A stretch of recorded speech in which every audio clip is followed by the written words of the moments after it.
Boleh Pak Putih dulu kali ya. Oke, silakan Pak Putih. Luar Iya, biasa. terima kasih nih semuanya Iya, ya. iya, iya. Jadi saya ingat begitu istri saya orang Padang mengenal Tuhan di tahun 2000, beliau lebih dulu daripada saya.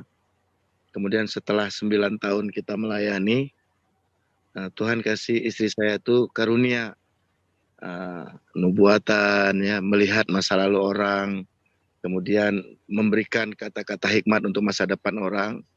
Dan di tahun 2021 ini udah mungkin puluhan ribu orang nubuatannya itu menjadi kenyataan. Sekarang istri saya buka gereja di Surabaya, sudah 3 bulan ini, udah 3 gereja dibuka. Dan sekarang dia dijulukin Nabi. Sayang dia nggak pakai nomor seperti Pak Paul. Kasih saja nomor 30. Jadi jubah itu lupa dikasih nomor. Kalau Pak Paul berani, jubahnya langsung ada nomor. Tapi banyak hamba-hamba Tuhan dari seluruh dunia yang kemudian sudah berbagai macam Tuhan pakai di seluruh dunia, seperti Arsifoso dan lain-lainnya. Mereka juga dikatakan Nabi Allah dan seterusnya. Tapi whatever, hajar terus Pak Paul. Haleluya. Siap Pak Putih. Wah, ini Pak Putih aja berani, Pak Jendol berani. Ya. Ayo kita membangun spirit keberanian. Mengenai Manggala lah, saya lucu juga nih, mungkin Pak Tobing dukung saya nih. Sekarang ada Alustita tua, ya. Kemudian ada mau latihan ini. Masa mau latihan tidak ada rencana anggaran, tidak atur skedul, tahu-tahu ujuk-ujuk udah meledak aja. Padahal secara teknis latihan itu kan direncanakan, dibuat pertimbangan. Ini masa direncanakan latihan di bulan puasa. Jadi saya sampai bingung sama Pak Jenderal, Pak, itu kapan dibuat anggarannya kok tahu-tahu udah latihan? Kan nggak boleh sebenarnya yang seperti ini. Atau memang ini mau disetting untuk menjadi berita hangat supaya belanja alutsista baru dipercepat. Mereka salah set. Yang tenar malah Paul Zhang dengan 26-nya. Tenggelam. Haleluya. Iya. Kasus Demokrat tenggelam. Yang heboh-heboh semua. Haleluya. Haleluya. Atau jangan-jangan memang ada pesanan sponsor ini bikin kasus saya gede supaya kasus-kasus lain itu tenggelam semua. Yang lucunya orang tidak pernah, Pak, ini yang urgent. Kalau ini banget. Kasus kecelakaan sebetulnya, Pak. Yang lucunya orang dari pertama Indonesia merdeka sampai hari ini tahun 66 terjadi PKI, tidak ada yang bisa melihat ada orang yang dipenjara dikatakan PKI, dan lebih banyak orang PKI yang tidak masuk dalam penjara. Masalahnya orang tidak pernah melihat. Saya waktu di Finlandia saya sampai teliti hal ini. Orang yang dipenjara rata-rata mereka menjadi pengikut kaum mayoritas di bangsa ini. Harus dengar dengan baik. Ya, orang-orang PKI yang tertangkap dan ditangkap dan seterusnya yang masih hidup di dalam penjara, semuanya terafiliasi mayoritas. Ada 1-2 Hindu, Buddha, Katolik dan seterusnya, tapi mayoritas mereka berafiliasi dengan yang mayoritas saat ini di bangsa ini. Itu yang di dalam penjara. Bagaimana yang di luar penjara? Mereka dengan begitu gampangnya terafiliasi dengan mayoritas. Dan mereka sekarang ada di bangsa ini. Membangun jaringan ABCD, jatuh dan bangun.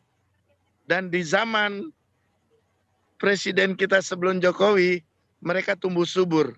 Mereka berani berdiri di Istora Senayan untuk bilang, khilafah yes. Dihadiri oleh ribuan saudara. Dan saat itu pemimpin bangsa ini adem-adem aja. Adem-adem aja. nggak ada yang respon, nggak ada yang berani gegabah. Tapi lihat sekarang, nomor 26 sudah jadi tersangka. Red notice belum keluar ini, nggak tahu ini 190 negara, Pak Putih. Coba, kami siapkan negara untuk Bapak aman. Jadi saya koordinasi tadi. Oke, haleluya. Saya tadi coba koordinasi ke Maroko. Ternyata Pak Jenderal juga sudah koordinasi. Sebenarnya yang begini-begini kan lucu. Ada hal yang lebih urgent, kenapa yang urusan nomor 26 diributin.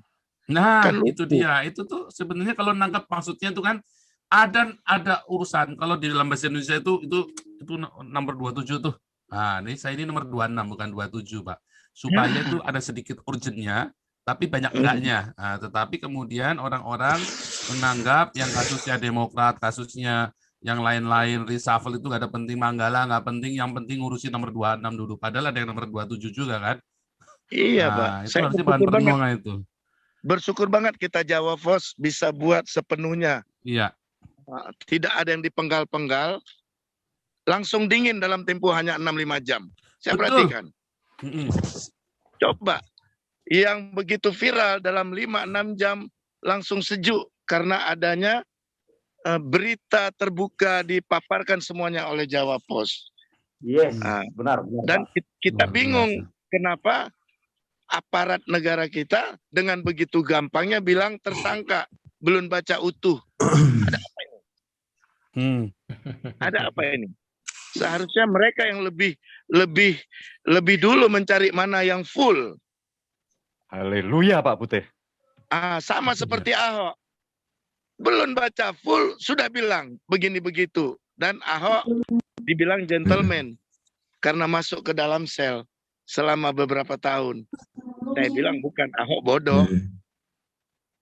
Saya bilang Ahok bodoh. Iya. Kenapa dia bisa dijadikan korban? Jadi yang begini-begini, marilah kita melihat Pancasila seutuhnya lah. Saya tanya Pak Jenderal lah, kita kaget itu di Kongo itu filsafah Pancasila sudah ada sebelum Indonesia merdeka loh. Dan itu ada tercantum di sana sama persis.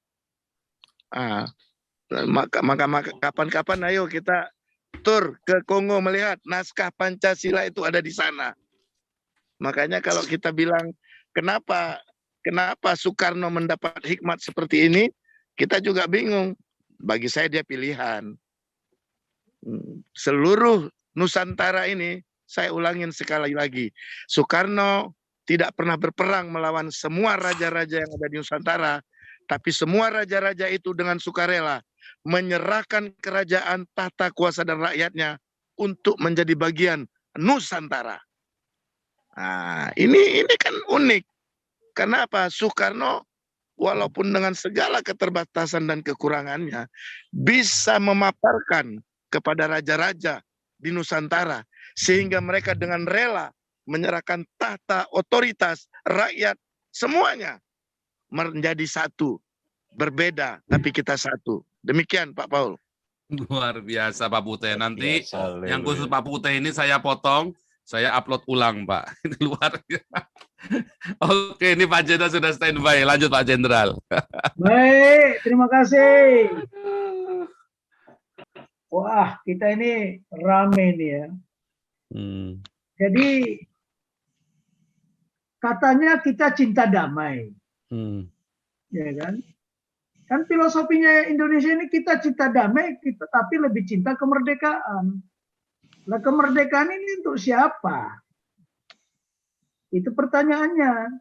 Yang kedua, saya pernah mengatakan kan, paradigma sekarang, paradigma untuk memenangkan atau memperoleh suatu kesuksesan, bukan yang besar mengalahkan yang kecil, tapi yang cepat mengalahkan yang lambat. Nggak taunya Mantap. Fauzan lebih cepat lagi dia. Kurang ajar Fauzan. Haleluya. Haleluya. Kalah saya, Mbak. Kalah strategi saya sama dia. Haleluya. Langsung dipraktekkan sama dia. Wah, biarpun saya sendiri, tapi ternyata, waduh, ini udah geger dunia ini gara-gara dia ini. Dosennya disalib ya Pak Tobing. Dosen disalib ini langsung. Siapa gurunya ya? Dia bukan nabi, jenderal. Haleluya. Haleluya. Saya katakan begini lah. Ada paradigma yang salah. Ya. Ada suara apa ini? Pak Pute itu handphonenya bunyi. Pute. Ditelepon sama Interpol Pak Pute itu tadi barusan. Benar, Karena Pak. sebut-sebut Pak Roko. Sebentar. Jadi, Ada Pak Pute. Pak Pute. Iya, Pak. Pak Paul, tolong Iya. barusan saya tayangkan itu berapa cuplikan dari doktrin yang saya susun. Nah, saya Ini cari. ada Pak Pute, coba tayangkan, ada nggak?